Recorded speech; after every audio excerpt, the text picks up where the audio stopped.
Час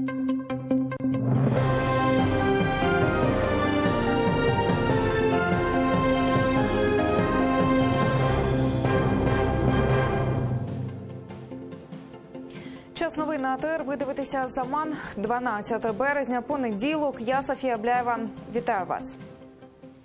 Євросоюз не визнає проведення виборів президента Росії в окупованому українському Криму. Про це заявила представник ЄС з питань зовнішньої політики і безпеки Федеріка Могеріні під час спільного з президентом України Петром Порошенком брифінгу. Могеріні зазначила, в анексованому Росією Криму продовжують порушувати права українців та кримських татар.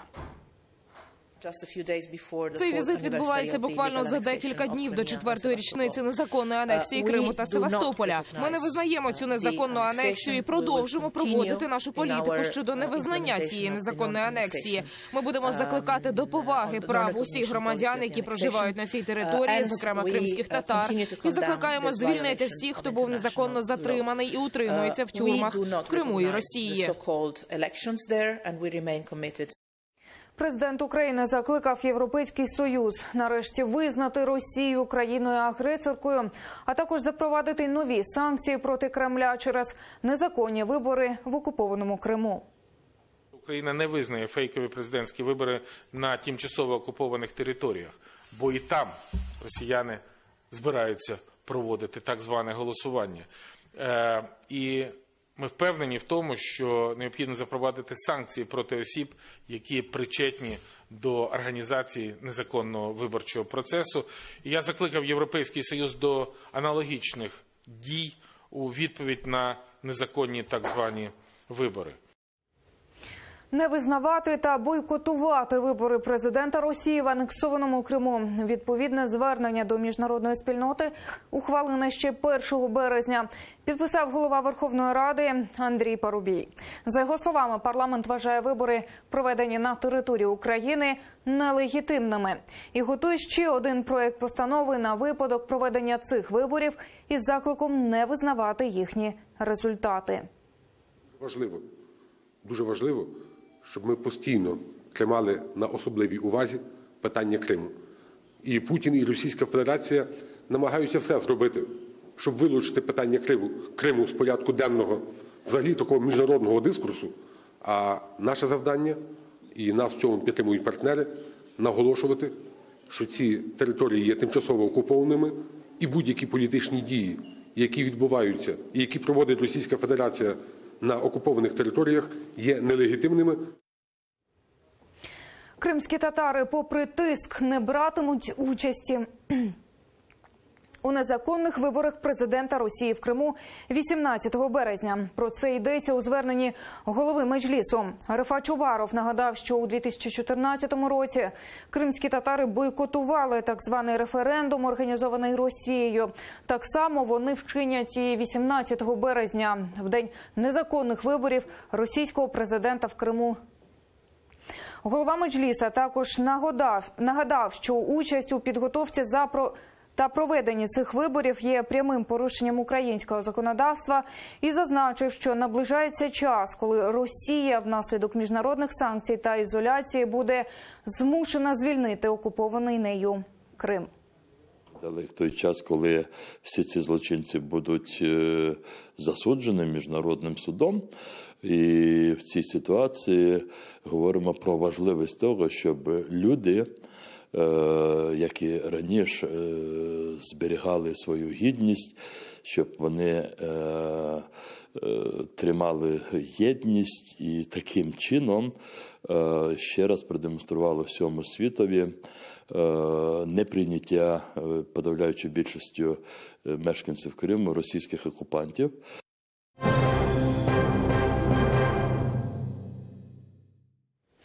Хроніки окупації Криму. АТР продовжує згадувати події, які призвели до незаконного референдуму і анексії. Сьогодні у нашому дайджесті перебіг подій у ці дні 4 роки тому. До референдуму лишаються лічені дні. Російські військові одну за одною захоплюють українські військові частини. Верховна Рада Криму голосує за незалежність півострова, а так звані народні самооборонці присягають на вірність окупаційній владі. Як це було? Далі без коментарів.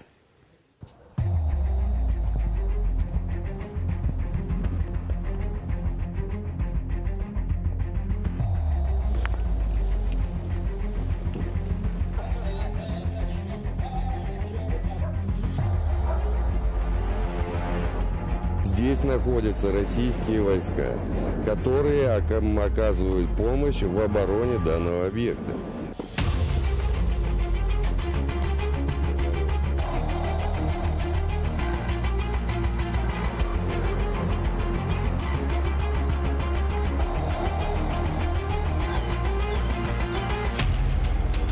Уберите машину, все. Что, мое оружие вынесли?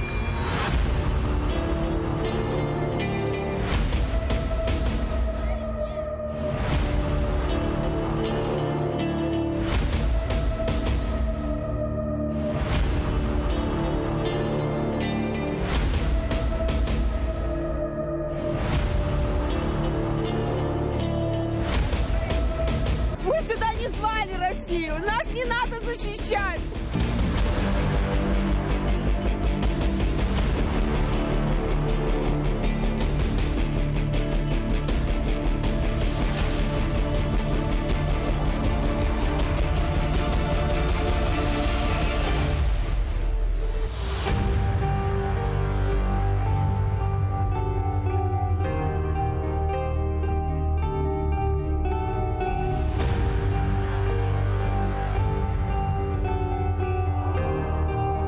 Обращаемся в Российскую Федерацию о принятии нас как субъекта Российской Федерации с названием Республика Крым.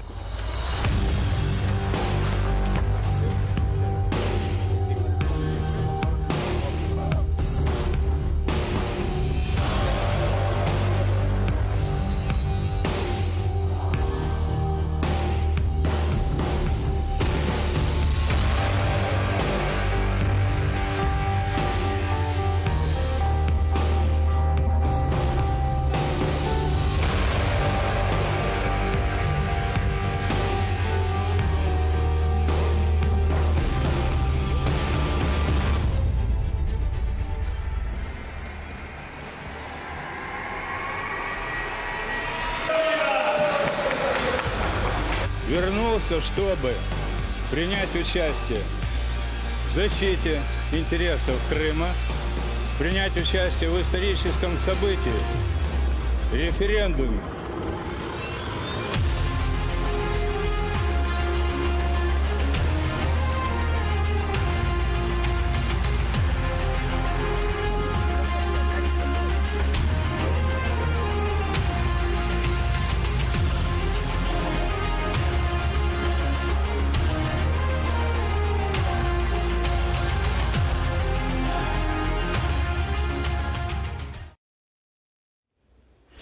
Хвиля масових обшуків СБУ прокотилася Україною. У 25 місцях шукали агентів Кремля. За даними речниці СБУ Олени Гітлянської, правоохоронці завітали до осіб, які сприяли проведенню антиукраїнських акцій Росією. Спецслужби вже заявили, що вилучили зброю, вибухівку та пропагандистські матеріали. Серед тих, у кого нишпорили силовики, український журналіст Юрій Лукашин. Він працював у газетах «Діло», «2000» та інші. Не предоставили никаких документов, почему по решению прокуратуры обыск проводит не прокуратура, допустим, а проводит почему-то СБУ. Не предоставили документов о том, почему именно вот эти служащие СБУ должны проводить обыск на моей квартире. То есть там не было никакого соответствия с документами, не были указаны фамилии, те фамилии, которые фигурировали у них в удостоверениях. Євросоюз ще на півроку продовжив санкції проти 38 компаній та 150 російських чиновників. Під санкції потрапили особи, причетні до підриву територіальної цілісності України. Зокрема, там є чиновники з найближчого оточення російського президента. Обмеження діятимуть до 15 вересня 2018 року. Зокрема, на цей час заморозять активи та заборонять їм в'їзд до країн ЄС.